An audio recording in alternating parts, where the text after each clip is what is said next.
And what is up, everyone? Welcome to episode number 2 of the StevoSupremo show.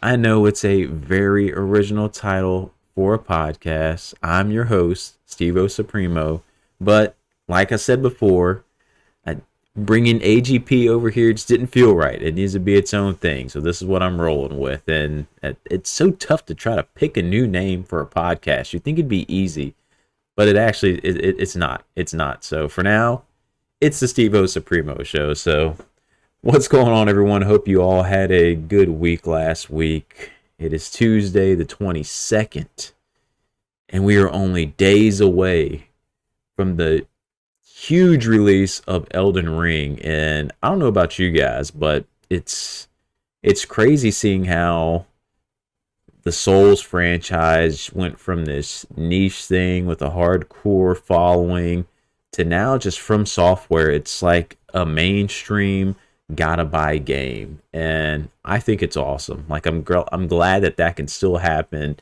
and it's just incredible, their story of how it just went from a game no one really talked about with Demon Souls. It was one of those hidden gems in quotation marks, doing the finger thing here. And then all of a sudden, it's just taken off with Dark Souls and everything like a rocket. We're only days away. I'm excited. I'm sure many of you are excited too, so I cannot wait. But, let's get into the show. The first thing that's been on my mind today is I wanted to talk about some real life stuff, because it's been an adjustment for your boy Stevo here, moving across to the West. I've lived on the East Coast in Virginia my whole life, and for the past, since 2005, I've only known one thing and one thing only, and that's law enforcement. That's all I ever did. That's what my life revolved around, because that was my job. Like, that's what I did. The last few years of my career it was more of a government contracted law enforcement thing that I can't really talk too much about, but I was just pretty much paid really well for what if scenarios, and I enjoyed that just as much. But it's just crazy because it's all I've known, and I don't know about anyone else who might have had the same experience.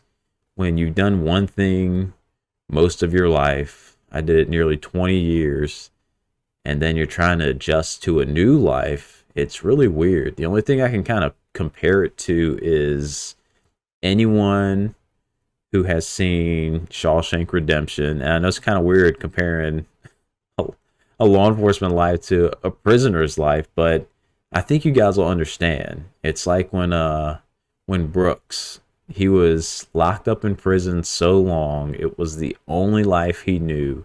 And then he got released, and he's in this world he doesn't know anymore or anything, and he just couldn't handle it. Now, I'm nowhere near that. No, because I had to work in the world, so I know what the world's like. But you get what I'm saying. It's just like a different life of not doing it anymore and trying to learn how to be this new person in this new life. Because when moving out west, like, roles have shifted for me in my life as it was for back east. I was used to going to work, being providing financially and stuff, while my wife went to school, even though she did work previously as a nurse before she got her doctorate. Now is a nurse practitioner over here out west. It's now I'm more of the at-home person. I'm the home dad,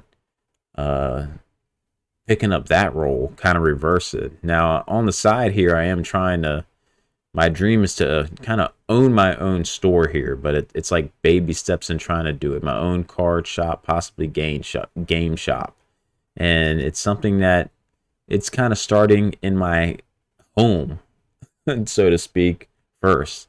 And it's mainly cards. I don't really want to get into the game thing because it just seems too expensive right now, but I'm having a good time with the card stuff. And that side of it's been really fun. The collecting side of it, the buying and selling, and it's been a good time. And it's something I would like to try to make a bigger thing, but it's baby steps starting now. So my main role has kind of been like being at home and taking care right now of my kids while my youngest daughter's still here and my other two go to school. And it's crazy. Just as we speak, my youngest one's just walking by saying she's got to go to the bathroom. So, you know what daddy's got to be on? Butt wiping duty. Like, so it's a different life. And it's just been crazy. And I don't know, just getting adjusted to it. The biggest thing has been the cooking. I have never really had to do a whole lot of cooking. That's been my wife's thing. She's always done it. There's a few things here and there that I can make and I can handle, but mainly it's been all her. So having to pick up this role of cooking and providing dinner and everything, it's been really interesting to say the least. So just a quick story about last night's dinner. And sorry, before we go any further, I'm just going to add some background footage here to the video for people to watch. This is my son. We were doing some VR live streaming this past weekend, and we had a blast. So we're just going to put that on the background, and I'll touch on that a little bit later. So anyways, last night, to dinner. You know, I've cooked the only thing I've ever cooked in a crock pot, and I'm 37 years young. The only thing I've ever cooked in a crock pot was chicken and salsa. Like, really easy, can't screw it up. And even then, when I made that, like, it's not the best tasting thing. It's just chicken and salsa in a crock pot. So, you know, after all these dinners I've been making, chicken nuggets, pizza, I've done some steaks because I'm decent at making some steak, but they've been lacking some flavor. So even that needs work. But back to last night, I look up this recipe. What can be a good, like, crock pot chicken recipe, healthy, something I can eat on all week? And I came up with this kind of a mixture of recipes I saw online. So I was going to put rice in the crock pot along with some frozen chicken. And it was this like honey glazed sauce that this YouTuber made. And unfortunately, I just did not have all the ingredients for the sauce. So I just kind of winged it and made my own. But nonetheless, put it on the crock pot, let it cook for about 5 hours. And overall, the chicken was actually cooked perfect. Like, nothing was wrong with the chicken. But there was just no flavor. Like, I don't understand. This thing sat in there and cooked for 5 hours and none of the flavors got into the chicken. And I figured maybe it's because the rice kind of soaked it up. But even the rice didn't have that much. Like, you would have to eat the rice and the chicken at the same time to get any sort of flavor. But even then, like, it didn't absorb. So, like, I'm dumbfounded. I mean, I see people do these crock pot recipes all the time. And I'm wondering if they turn out just the same. Like, does your chicken even get any flavor in it? Because mine seems to never absorb it. I don't know what I'm doing wrong. It's a learning experience. So like I said, this is something I'm not used to, doing all this stuff. So it's been interesting learning this new path in life now that I'm on and having to do it. But and what makes it even tougher? You want to know what makes it tougher? I get to see all these great posts from Leo the Funny Nerd of all these delicious meals he makes at his house on the grill, the steaks, the ribs in there. Oh my goodness, Leo. It just looks, you are a chef master, it seems, over at your humble abode. So I need to get some lessons from you, man, or just someone just help me out here, because just following videos just does not seem to be working because the flavor just isn't there. So anyways, besides that, yeah, just a new lifestyle having to adjust to. So I don't know if anyone else has had to go through anything like that in life or anything, but it's been interesting for me. So of course I'm proud for my wife and everything, but this has been a weird journey for me so far coming out over here. But other real life news before I dive into a little bit of video games. I don't know if any of you guys watch wrestling at all. But ever since AEW formed and Kenny Omega and everyone has their own place that they can show off their talents to the world now on think it's TBS now. It was TNT. I've really been getting back into keeping up with wrestling, following that. I was always a fan of. It's really crazy, and this is only going to make sense to people who follow it, just so I can keep it short. But Young Bucks, Kenny Omega had a vlog on YouTube called "Being the Elite," and I would watch that without even watching any of their wrestling matches over in New Japan or Ring of Honor or anything, because it was just so entertaining seeing behind the scenes of what it's like being an indie wrestler, like traveling all the time. It was crazy. And it seems to be like the thing now. Like all these wrestlers have vlogs and they're able to make something of themselves on the side now and just not depend on the wrestling itself, which is really cool. So I'm happy for that. But I would follow that before I even watched any of the wrestling. And seeing the build up to the creation of this new company was awesome. And one of the key figures of that company, Cody Rhodes, just announced his departure. They could not reach a contract agreement with All Elite Wrestling. And for those who don't know, he was one of the driving forces in wanting to get competition out there against WWE, which he left. And he gave this promo at a show that he and the Young Bucks were heavily involved in getting off the ground, called All In, back in the day. Man, what was it, 3+ years? I forget how long ago it was now. And it was the biggest indie show that ever sold out anywhere. It was incredible. The fans were awesome. It was just an incredible show. And it sparked like a revolution, which led to another show later on down the road. And eventually, boom, here comes Tony Khan with all his money, and they got a TV deal. He was made an executive vice president. But he was key. He was very important to getting this going, and the passion he had for getting something else out there was really incredible. To up and just leave what you helped create, it seems really strange to me. Like, was it all a lie? Like, did you even care? Has it always been about the money type of thing? And we'll never know. Like, and he can say stuff and clear the air, but he hasn't really said anything too much except that he enjoyed his time there and loved it. So who knows what the reasons are, but I'm just trying to think of other scenarios where that has happened. Like if I worked at a bowling alley, if you're not the man who runs it or the woman who runs it, you're just another worker there. Maybe you're a mechanic in the back. Maybe you help oil the lanes. Maybe you work the snack bar. You're just one of those people, which I used to work at a bowling alley back in the day. That's why I kind of know a lot of these things. I was a mechanic in the back. But anyways, that's one of my very first jobs. It'd be like me leaving that bowling alley and opening up my own bowling alley. I'm sick of working with yours. I want to open myself to new opportunities. I want to open my own one. So I found someone who can work out the money for it, who has the belief and passion, and in my dream and goal of building this bowling alley. And then 3 years later, I decide to, you know what? I don't want to work at where I created anymore. Let me go back to where I used to work and work the food court or something again. Like it makes no sense to me why anyone would want to do that.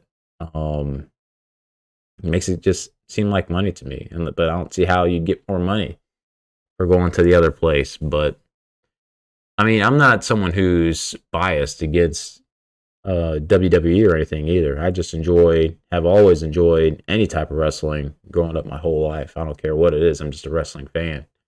And if that's what Mr. Rhodes wants to do to make him happy, then so be it. Just everything he had said before kind of seems like a wash now. Like, just doesn't make sense.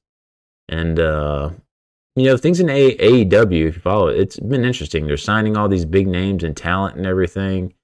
And the roster is just, it's starting to get flooded like a WWE roster where people are getting lost in the shuffle. Great wrestlers who are on there.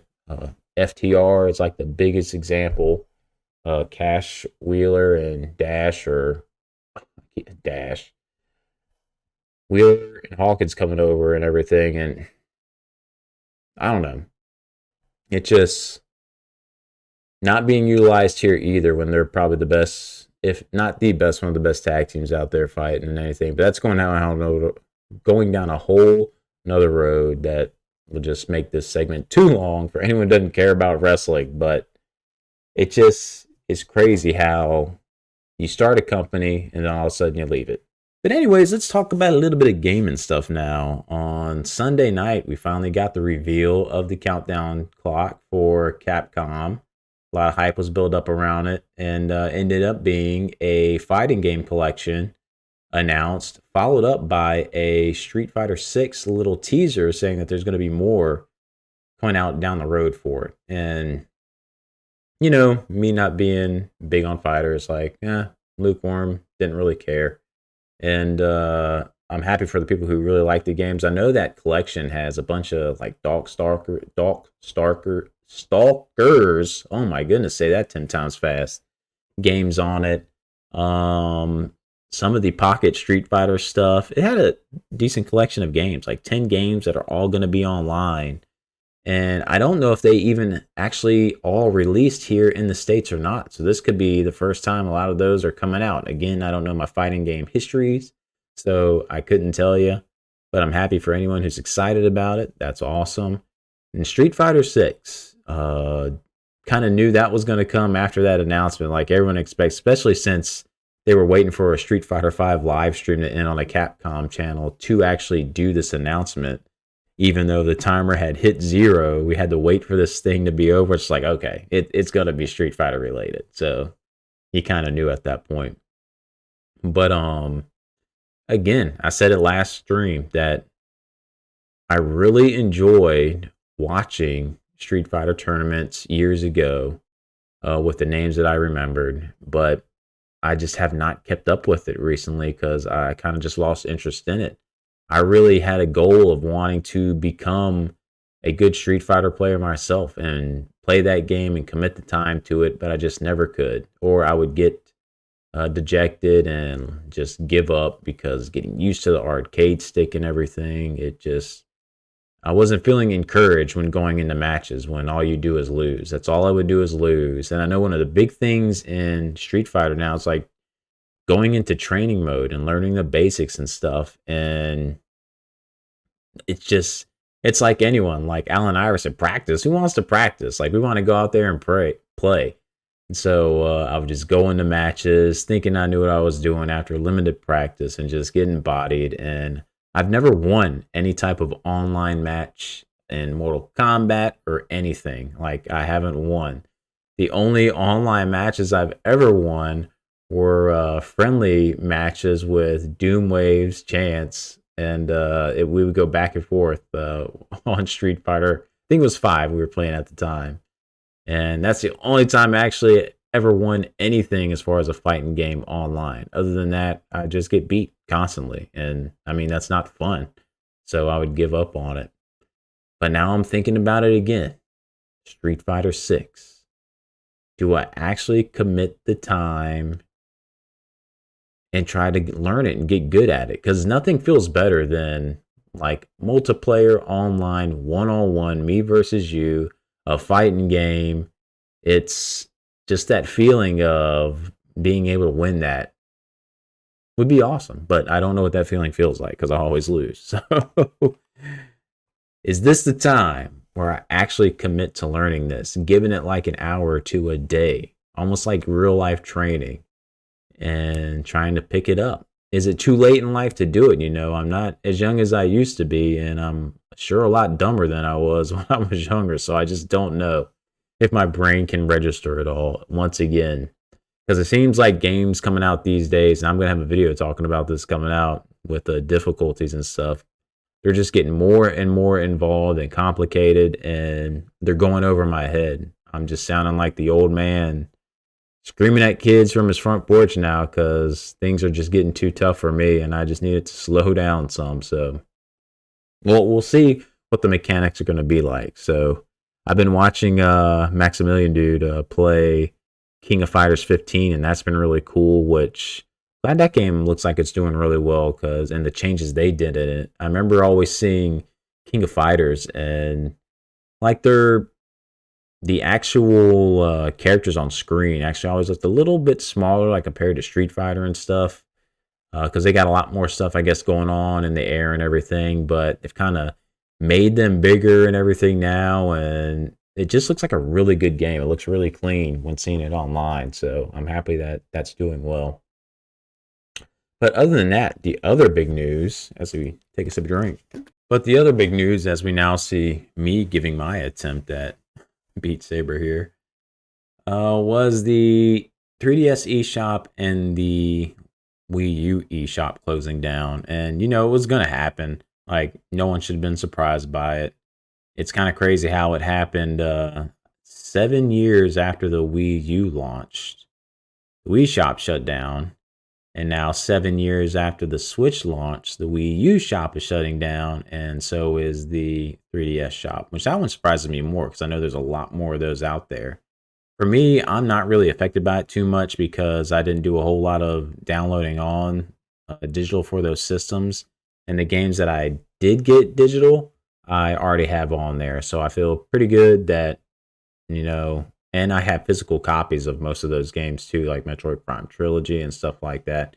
The only thing digital on there I don't have physical of really is the Earthbound that I bought for Wii U, but now that's on the Switch. So, I mean, no big loss there either. So, but eventually the Switch will go down.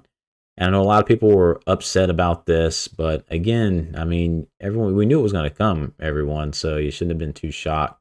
At least you got some time to prepare again. It's not happening until 2023. So anything you need to download, you have time to get it. I know for me, I logged on and downloaded Unchained Blades because I think the only other place you can get that is the PSP. And yeah, I think that's right, PSP. But I had the 3DS digital version. I had bought it way back when it first came out, trying to get into dungeon crawlers. So I made sure to re-download that because literally there's nowhere else you can get it, I believe. So I want to make sure I had that. So if there are some exclusives out there that are just singled out to those consoles that are in digital form, go do your research. Unfortunately, I don't know what they are, so just keep an eye out and see what they are in case you're interested in them and want them. I think TV and Lust. I know I follow him on Twitter. I don't know if he still does that channel or not, if he's under a new channel. I think he just made like an hour-long plus video, I think, of the eShop stuff to look out for on a 3DS. So go check that out if you're interested. I know I saw him talking about finishing filming it. I don't know if it's out or not yet. So go give that a watch. That's probably a big help on the stuff you should look out for because he's a big handheld gamer. Other than that, that's really anything I got, like far as gaming news wise that I kept up about. I know a thing that's been bothering me, which I need to start a segment called Gamer Gripes. I know we're jumping all over the place here. But when a game comes out and changes get made to it, and I just end up not liking it. Like, it ruins a game that I've put so many hours into. And if you guys want to know what game I'm talking about, for this example, Hearthstone. I love playing Hearthstone card game. It seems to come out with expansions like every 3 months, new cards and everything. I stopped playing the actual card game in it, the main mode, a long time ago, because anytime new expansions would come out, new mechanics would get more and more complicated, and it just started getting out of control for me, like any other card game, like Yu-Gi-Oh! And anything. They just add more text, and it gets more confusing, more cards to have to collect for the collections, and more money to have to spend. Even though I think it's one of the better free-to-play games out there with their mechanics of earning currency and stuff to buy packs. But what I would do is, once I stopped doing that, I really enjoyed playing the arena mode, because that's a mode where it's just, you have to draft your cards. Everyone has to do a draft, and you're working your way up a ladder until you lose 3 times and you're out, and you get rewarded for how far you made it until the end. But ever since the Battlegrounds mode came out, that's the mode that I have enjoyed the most and I've put hundreds of hours into. I think my clock hours in that mode right now are near 600 hours of playtime in that mode. And I just love playing it.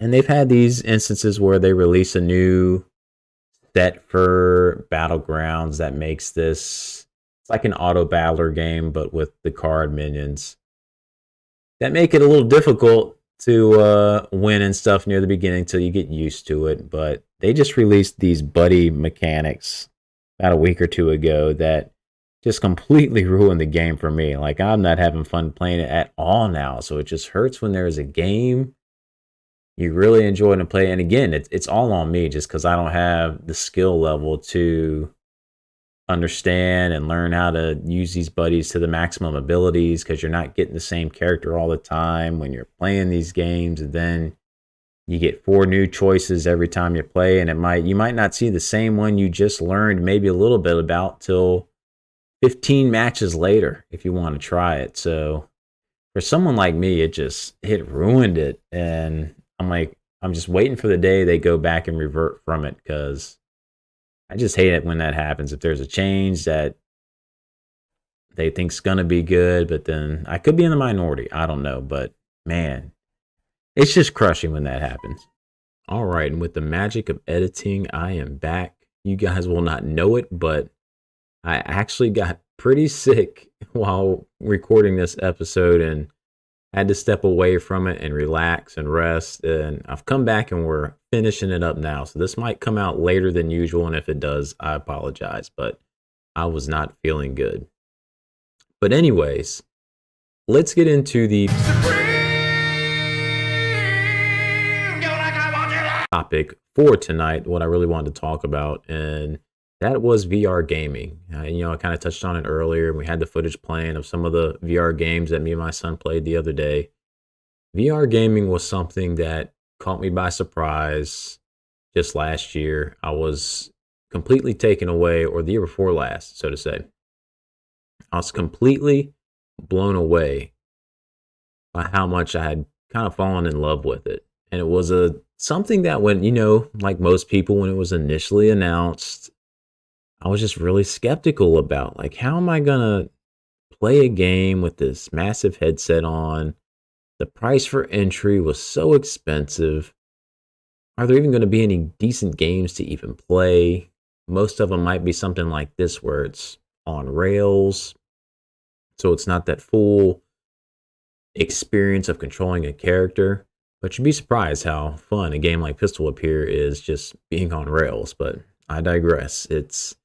I had all these questions going into it, and I wasn't sold on it until a coworker of mine told me about Half-Life Alyx and how incredible it was playing through it. In games like Onward and Pavlov, which are these first-person shooter, military-style type games, and just the coordinations with your teammates and peeking corners and stuff like that, and just how great of an experience it was.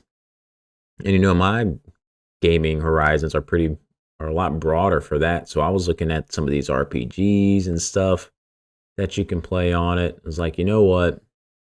The Quest 2 had come out or had been out. I was like, this is going to be my pathway of entry, because everything was so expensive to try to get in. And here's the Quest 2 sitting at $299 to get into VR gaming. And that's what he got and sold me on it. It's like, you know what? All right. The great thing about it was it's a standalone headset too, so you don't even need a PC. It'll have games on it that you can just download onto the console or the headset itself, and you'll be good to go. You don't need anything else. It's like, man, just that alone sounds great, but I want to play the PC games. Well, guess what? You can connect your headset to your PC and play all the games on Steam VR and etc. Anything you want to play. It's like, all right, let's do it. I'm sold. I'm getting it. And I'd be on the lookout at my local Targets and Best Buys and stuff to see if they ever had any in stock. And unfortunately, they never did. They never had any until one day I walked into a Target and I saw one sitting there, and it's like, man, this is it. This is the moment. And I wanted to get the $299 version because the the like memory space you need for the games for VR games is not that big, especially on the headset itself. So 128 gigabytes is what I think the cheaper one was. It's all you need. It's literally all you need. But of course, they only had the 256 gigabyte one, which was $100 more. It's like, you know what? I don't care. I've never seen it in stock, so let's get it. And then the very first game I played was Half-Life Alyx. I have my review up on the channel. Feel free to go check it out. It's like my first review, like back in a while. So I'm still getting in the hang of doing this stuff now, even still. But that experience playing that game was one of the greatest gaming experiences I've ever had. And it kind of, like I probably said in the review, for your first VR game, being Half-Life Alyx, it kind of steals the show of any other game you're going to play after that. Because Half-Life Alyx it's in that world of Half-Life, and you're sitting there, you're going through the game. Anytime I take a step in the real world, in real life, my character will take a step and move forward. Every movement I make. So you could literally, if you had a gymnasium with a basketball, like a basketball court gymnasium you could play in, you could literally walk the whole court up and down, like living in this world in real life, and probably never hit a wall just from all the turning and stuff you do. That's how incredible it could be. But of course, most of us are playing in our little rooms we have here. So you're not really taking step to step forward and everything. You kind of have to work ways to trick your brain. So I would actually sit there and mimic my steps and walk forward, but hold the control stick forward. And that also helped me with any type of dizziness or anything, which we can get into later while playing the system.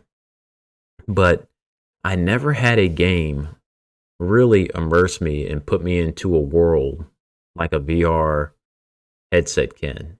I mean, and you can't explain it until you try it. And I think most people are kind of like me at first, where you're like, nah, you're just not sold on it. But I don't know how many of you guys have actually tried it. And until you experience it and get your mind blown at playing something as simple as ping pong just feels incredible, especially in times like this where you're not allowed to, now it's all coming back, but you couldn't meet to have tournaments or anything like that. You could just meet online and play some ping pong over the Oculus. And it feels incredible. It feels one for one. They even make paddles you can hold. So it makes it feel like you're holding an actual paddle and playing. And it's just mind boggling what they're being able to achieve in a concept that's really in its infancy still. It's in its infancy stages to me. And we had a game like Half-Life Alyx come out, which is just incredible. So the future just only looks better. So, I mean, it has its drawbacks though. Again, the main draw for any type of gaming is games and what you want to play. And there are good solid titles out there. Beat Saber, we got Pistol Whip here. And I mean, there's a good variety of stuff to try and play. Half-Life Alyx, Pavlov, Onward, Carnage. There's a bunch of stuff out there that can kind of hit every niche, but it doesn't have the stuff like you're generally used to. Like there are platformers on there, but it's not like in a way you think of Mario. And there are RPGs on there, but nothing like a JRPG like Final Fantasy. It's more like dungeon crawler stuff. So there is still a lot of ways to go as far as the different game types and modes and how to like get that audience there for that type of game. Because when you think about it, take a JRPG for Dragon Quest, for example. How could one emulate that into a VR system? I don't have the answer for you, but I know that they did try something along the lines with Dragon Quest Swords on the Wii that would translate perfect over to a VR headset. And I think it's something they need to do. Like, I don't know why it hasn't been thought of or done yet. Maybe just because it's not a huge seller, but put that bad boy over, make it happen, because it would be pretty cool walking through the world of Dragon Quest in virtual reality. Another big drawback is just getting used to the headset and then all the things that could come along with playing it, the nausea, the dizziness, and stuff like that. And I've stated it many times before. I am a person who suffers from vertigo issues and imbalance issues because of some inner ear stuff and dizziness and nausea from it. And I'm not going to lie, like the first time I tried playing Half-Life and everything, it's when you're trying to turn the camera around, it'll mess with your head, man. It'll make it spin, it'll make you dizzy, and you're like, whoa, I do not know if I can handle this. But you got to get your sea legs under you, so to say. You got to kind of get used to it, but that growing pain can be awful.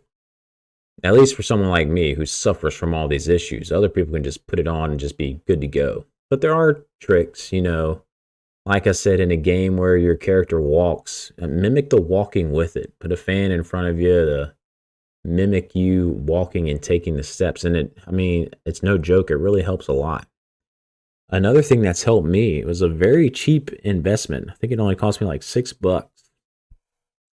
Were these things called C-bands. You can get them on Amazon or anywhere. It's just pretty much this acupuncture style wristband you can put on your wrist just to hit some pressure points in there that help with nauseousness and stuff like that, the dizziness. And it really works, at least for me. And I'm one of the biggest skeptics when it comes to, it's hilarious. My wife's a nurse practitioner and I can't stand doctors, because with all my issues I'm having, I go there and they never have answers for me for anything I'm going with. It's like, oh, sorry, we can't help you. Like, you're making all this money just to tell me you can't, there's nothing. All right, thanks, man. So I always question anything when it comes to medicine and stuff like that, because I never seem to get answers when I go to get help. But these bands actually work. They've helped me. It's one of the few things that actually work on my body that has given me results of like, man, I can do these play sessions where sometimes I'm playing Half-Life, I could maybe play from 45 minutes or so to an hour and have to take a break. But now I can just keep this thing on. The only matter is when I get tired of my head holding up this headset on my head. And that's another thing. Over time, you're going to start to feel the weight of this device strapped to your head. And in order, at least for me, to get a clear view in this Oculus headset, sometimes like you got to position it perfectly on your face and you have to tighten it down so it's not moving. So you have this constant kind of tightness on your head too. And I don't know if anyone's familiar with playing any type of sports, but growing up, I had tried to play football growing up, and what kept me from doing it was they didn't have a helmet that could fit my head properly. It was either going to be too loose where the helmet moved too much, so it was a safety hazard.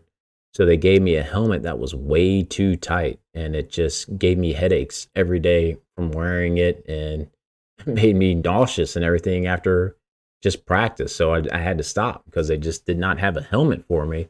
And so ended my football journey as a child.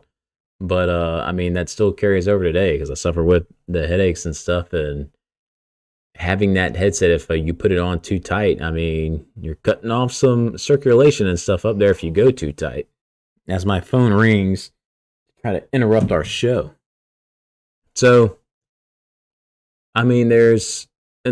there's also issues with the visuals of trying to find that sweet spot. It took me forever to try to find the sweet spot on my headset for the Oculus Quest where everything isn't blurry. You have to be looking at this thing dead on straight. You can't look up with just your eyeballs. If you want to look up at something, you need to turn your head up so you're still in that clear part of the visual. Because if you try to look up with your eyeballs, it's going to be blurry. Because with the technology of this stuff, you can't just have a screen in front of you and it's just going to be all clear. Now, with the new stuff coming out, it's looking like the field of view for stuff like that is just getting better and better and better. That's what's got me excited. Like I said, this is still in its infancy. So as new stuff comes out, It's only going to get better. The sweet spot's going to get bigger. I mean, we saw that with the 3DS. Like, if you go to the initial model that came out to the latest models we have, the sweet spot for seeing that 3D effect on the system is so much better. And it's only going to get better with the headsets, too. And not that it's horrible in the Oculus Quest. I mean, again, it's something you just get used to and you learn to find that sweet spot and you know where to keep it and where it's at. And but that is a hurdle. Like, some people might have trouble with. I know when everyone has different, their eyes are spread a different distance apart. So I have to put my eye settings. There's, at least in the Quest, there's only 3 settings. It's like a 1, 2, or 3. And my eye doesn't work for either of those settings. So I kind of have it sitting in between 2 of them. And that's the perfect spot for me. But just a slight jolt on it could screw it up. So it's just, you never know. But the pros definitely outweigh the cons now for me, for at least getting into it and getting that experience. Like I said, I cannot wait to see what they have come down in the future, down the pipe, at least from a headset standpoint. The PlayStation 5 VR headset coming out sounds too good to be true with some of the specs they're putting out there. It also sounds like it could be really expensive. That is another key thing that developers and stuff need to remember for these items. Like, everything seems expensive these days because inflation's like running crazy everywhere. But with stuff with technology, with some of the shortages and everything they seem to be having on electronic parts, or for the silicone, for one of being the main things, it just, I don't know, man. It could be a hefty price tag. That's why something like the Quest 2 is a great middle ground, because I get to play everything. Is it going to look as pretty as the game on a Valve Index? Definitely not. But even games that you buy on the standalone piece itself in the headset, just to give you an example, I've bought Beat Saber twice. We bought it on the headset because we initially just I didn't know there wouldn't be any type of way to really stream it easy from the headset. So when I first bought it, I bought it on the headset, so it's portable. I can take it to families, events, and they can all try it and play it and everything like that. But we also just rebought it on Steam, so we'd be able to stream it and make it look better, be a better streaming experience for viewers.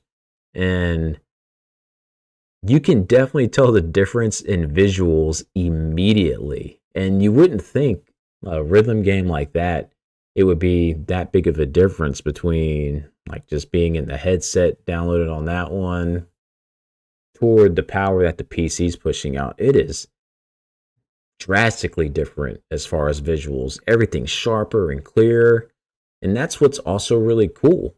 Even though the headset can't play the standalone games as pretty as on the PC, I can hook my headset, that Quest 2, up to the PC, and it still looks incredible. So it's pretty nice. Fast forward here to some other stuff as we end this. Play this game Rec Room, where it's just a bunch of variety of mini games people have made. I think we're playing paintball right here. So this is like playing a multiplayer first-person shooter right here. This little paintball game, and this free-to-play game you can just download and play. So, anyways, so everything just it still looks clear, especially if you're playing from PC. Like, it looks great. So it's not a purchase I regret at all. I've had a blast with it, and I think if people give it a try and play the right game, I mean, you'll come to see that it's a pretty good experience. It's just trying to get over that hump of some of the effects you get from it. And trust me, if anyone understands that, it's me, especially from all the stuff I've had to deal with having to learn and cope with it myself. It's been a journey with that. So, but I am looking forward to, like I said, the future.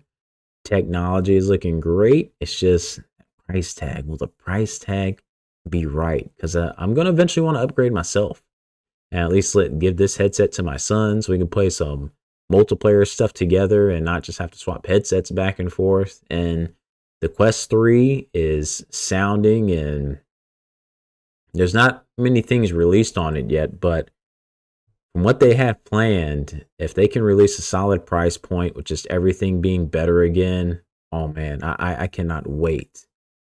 But there's a bigger future here involved with all this, and that is the metaverse that like Facebook and everyone is talking about how they want to create. And it's, if anyone has seen Ready Player One, it's like that's the goal. It sounds like people like they have.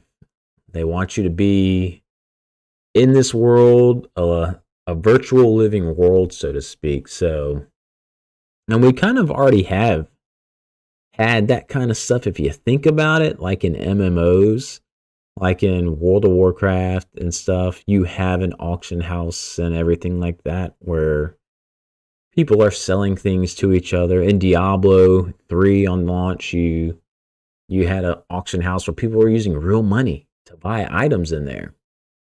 So now it's just, I am picturing like someone opening a game store in this metaverse, and within this store, they're going to be behind the counter working, and that's going to be their job, is working in this virtual store all day. And that's like I said, some Ready Player One stuff right there. And this is, I think it's something when we saw that movie and read the book and everything, like, man, this would be awesome to be able to do stuff like this. But seeing it actually happen, oh, look at that snipe shot, by the way. Yeah. But seeing it actually happen and come into fruition is just, it's kind of mind-boggling that to think about maybe 50 years from now down the road, my kids' could be going to school with a headset on their head. Heck, we practically experienced that the past 2 years for some kids in school or for their schooling. Like they were at home, had to do it all digitally. So who knows? Who knows what's going on? Now, is that a good thing or a bad thing for the future of our species? Personally, I don't think it's a good thing. I think people being out and about and interacting with each other in a real world is very important, because we see how people get online, especially on social media feeds like Twitter and such. Like people just, they think they're different on there, and they act a lot ruder, a lot meaner, and I don't think they're trying to be someone they probably aren't in real life. But in other ways, people like that. It gives them a sense of freedom to, like, you know what, I can't be the real me in real life, so maybe I can be the real me online.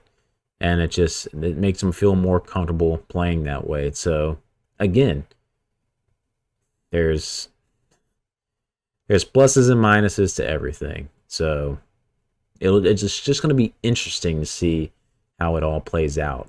Because for me, I'd be excited about an experience like that, especially for someone right now who I have to work from home because of some of the issues I'm dealing with. It would give me like more some meaning in life again to, I can get a job like working in this virtual world in a headset or something. Like I'd have something I could do again with my life. Now, I'll probably be dead before that happens, so it isn't going to affect me at all. But it does give people options who wouldn't be able to get a job or work otherwise. Like people with disabilities, if they're unable to get to a job or to work, they can't drive or something, they have issues. Well, now you can just work in this virtual world, probably doing the same things you could do in life. So the possibilities are endless, and just thinking about it's just kind of nuts. So, but just to wrap it all up in a nice little bow, I can't recommend virtual reality enough. If you haven't tried it, at least try to give it a go. And again, it's not going to be for everyone. You're going to put that headset on, me like, no way, no how, I can't get into this. And that's cool. It isn't going to be for everyone, but I, for one, have been loving it, and I'm excited to see where it's going for in the future. So we will wrap things up here. Quickly, just run down the games I've been playing and beat real quick. Won't drag it out too long. Finally finished The Ascent, like I said I was going to do last week. So I played and finished that. I'll probably give it a solid like 6.5 out of 10. It's, you know, the story I just didn't care about anymore because it'd been so long since I had started playing it. I forgot what was going on. It's doing missions for one guy, then all of a sudden now I'm doing missions for another guy. And main thing, the best part of that game is just shooting people and getting loot and leveling up my items and characters. So that's the main thing I enjoyed. Plus the environment was really cool, the cyberpunk kind of atmosphere. But yeah, got that completed. And then again, was searching for games I could play really quick before Elden Ring came out. And the Xbox Game Pass, was scrolling through that and saw this game called Unpacking. And man, like that game was really fun. For those who don't know, it only took about 2.5 hours to beat it. But it's pretty much a game about unpacking boxes. Like, say you just moved and you got to unpack your box of items to like fill your home back out. And it followed the story of this girl through unpacking things, which was really creative way of telling a story. Like I'd never experienced anything like that before. I mean, it starts off at the first level. You're unpacking one box and it's your bedroom. Like you're old enough to finally get your own room and you're unpacking the items to fill out the room. Now it's kind of a strategy game. Starts off easy at first. You have to put these items on shelves in certain spots. Books have to go on shelf. You can't just leave stuff on the floor. Clothes have to get hung up or put in a closet. So there is some strategy to it, and it starts off easy, and it gets progressively harder as you play the game, where you might have 2 rooms in the next level, then 3, and by the end of it, you're unpacking for a whole house. But the way the story kind of played out through it was really cool, because you're seeing what items she kept as she's growing up. What did she hold on to? What meant something to her to keep unpacking? So you got used to unpacking some of these similar items. Like, man, she's still holding on to this thing. So it was pretty neat. Just the storytelling aspect. It really was creative how they did that and how they told that story. So I can't recommend it enough. It's really fun, short game. I had a blast playing it, and again, played it in one night. But now here I am. It's Tuesday. Elden Ring comes out on Friday. It's like, man, do I got time to squeeze one more game in there? So really, I'm probably just going to dabble on some more VR stuff, just play around, and that's it. And I should have mentioned this in the VR section. If you want good workouts that are with video games, look no further than a virtual reality headset. I mean, Ring Fit, it does its thing. And then fitness boxing on Switch, it does its thing. But you have not tried a fitness game until you've played Thrill of the Fight or any type of boxing game on a VR headset. Boy, oh boy, it'll get you sweating. It'll get your muscles. You would never think your muscles could hurt so much from punching the air, but boy, it does. So that is an experience in itself. I'd be too embarrassed to probably live stream that and let the camera seeing me. But it is a blast. I actually played some of that. I play that pretty regularly as like a cardio workout. But I was trying to think about a game I could play, and I downloaded Doom 64 off of Xbox Game Pass, and I think I could have that beat before Friday. So we'll see how it goes, and maybe next week we'll be talking about that. But I feel for sure next week's episode will be dominated by Elden Ring talk, baby. So we'll see. I'm still debating whether I want to do this every week or if I should do it every other week, and kind of work on getting those other videos and stuff made, because now that Elden Ring's coming out, man, putting a lot of time into that. You know what's going to mess that up is Dr. Disrespect, one of my favorite streamers right now. He's going to be playing it Friday, and I think it's going to be hilarious trying to watch him play that game. So I'm pretty sure he's going to rage quit in like 30 minutes. So I'm looking forward to really watching him play, and it's going to hold me back from playing because I just know it's going to be hilarious. But anyone else who's looking forward to it, and I hope you have a great Elden Ring Friday. Man, I hope it's good, and I hope it's not too tough so I can beat it. But man, perfect timing with this stream ending coming up because we're ending the podcast right now too. So again, if you want to watch me live stream or anything, head on over to my Twitch TV/StevoSupremo. You're already subbed to the YouTube, so I appreciate it. Thank you so much. Thank you for everyone who listened to the first one and commented. I appreciate it. You guys are awesome, and I will see y'all in the next one. Later.